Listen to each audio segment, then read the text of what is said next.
ಭವ್ಯ ಅವರ ಸ್ಟ್ರೆಂತ್ ಹಾಗೂ ವೀಕ್ನೆಸ್ ಏನು? ಭಾವ್ಯನ್ ಸ್ಟ್ರೆಂತು ಅವಳ ಸ್ಮೈಲು, ನಗ್ತಾ ಇರ್ತಾಳೆ. ಅವಳ ವೀಕ್ನೆಸ್ ಬಂದು ಬ್ಲೈಂಡಾಗಿ ಎಲ್ಲರೂ ಟ್ರಸ್ಟ್ ಮಾಡಿಬಿಡ್ತಾಳೆ, ಅದು ಅವಳ ವೀಕ್ನೆಸ್. ಯಾವ ವಿಚಾರಕ್ಕೆ ತುಂಬ ಬೇಗ ಕೋಪ ಬರುತ್ತೆ? ಯಾರಾದರೂ ಸುಳ್ಳು ಹೇಳಿದಾಗ ಬೇಗ ಕೋಪ ಬರುತ್ತೆ. ನಿಮಗೆ ಸಿಕ್ಕ ಫಸ್ಟ್ ರೆಮ್ಯುನರೇಷನ್ ಎಷ್ಟು? ಯಾವ ಕೆಲಸಕ್ಕೆ?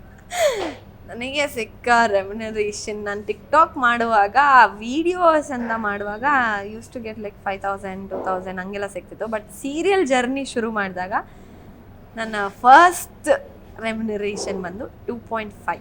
ನಿಮ್ಮ ಫಸ್ಟ್ ಸೆಲೆಬ್ರಿಟಿ ಕ್ರಶ್? ಎಲ್ಲರೂ ಸಿಕ್ಕಾಪಟ್ಟೆ ಇಷ್ಟ, ಬಟ್ ಕ್ರಶ್ ಅಂತ ಯಾರೂ ಇಲ್ಲ, ಎಲ್ಲರೂ ಸಿಕ್ಕಾಪಟ್ಟೆ ಇಷ್ಟ. ಬಿಗ್ ಬಾಸ್ ಅಂದ ತಕ್ಷಣ ಏನು ನೆನಪಾಗುತ್ತೆ? ಬಿಗ್ ಬಾಸ್ ಅಂದಿದ ತಕ್ಷಣ ನನಗೆ ನೆನಪಾಗೋದು Bigg Boss voice and Sudeep sir Saturday episodes. ಅಮ್ಮ ಮಾಡೋ ಯಾವ ಅಡುಗೆ ನಿಮಗೆ ತುಂಬ ಇಷ್ಟ? ಅಮ್ಮ ಮಾಡೋ ಪ್ರತಿಯೊಂದು ಡಿಶ್ಶು ನನಗೆ ಸಿಕ್ಕಾಪಟ್ಟೆ ಇಷ್ಟ. ಒಂದು ಕ್ರೇಜಿ ಫ್ಯಾನ್ ಮೂಮೆಂಟ್ ಅಂತ ಇದ್ದರೆ ನಮ್ಮ ಜೊತೆ ಹಂಚ್ಕೋಬೋದಾ?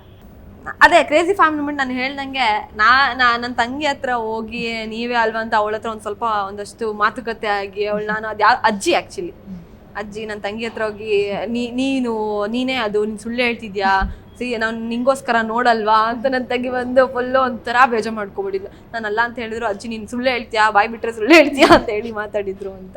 ನಿಮ್ಮ ಫೇವ್ರೆಟ್ ಸ್ಯಾಂಡಲ್ವುಡ್ ಆ್ಯಕ್ಟರ್ ಹಾಗೂ ಆ್ಯಕ್ಟ್ರೆಸ್ ಯಾರು? ಫೇವ್ರೆಟ್ಟು ಅಂದಾಗ ನನಗೆ ಐ ಲೈಕ್ ಎವ್ರಿ ಒನ್. ಈ ಥರ ನನಗೆ ಕಂಪ್ಲೀಟಾಗಿ ಇವರೇ ಇಷ್ಟ ಅಂತೇನಿಲ್ಲ. ನನಗೆ ಅವ್ರು ಮಾಡೋಂಥ ಪ್ರತಿ ಪ್ರಾಜೆಕ್ಟ್ಸ್ಗೂ ನಾನು ಅವ್ರನ್ನ ಸಿಕ್ಕಾಪಟ್ಟೆ ಇಷ್ಟಪಡ್ತೀನಿ ಆ್ಯಂಡ್ ರೆಸ್ಪೆಕ್ಟ್ ಮಾಡ್ತೀನಿ. ಎಲ್ಲರೂ ಇಷ್ಟ ನನಗೆ.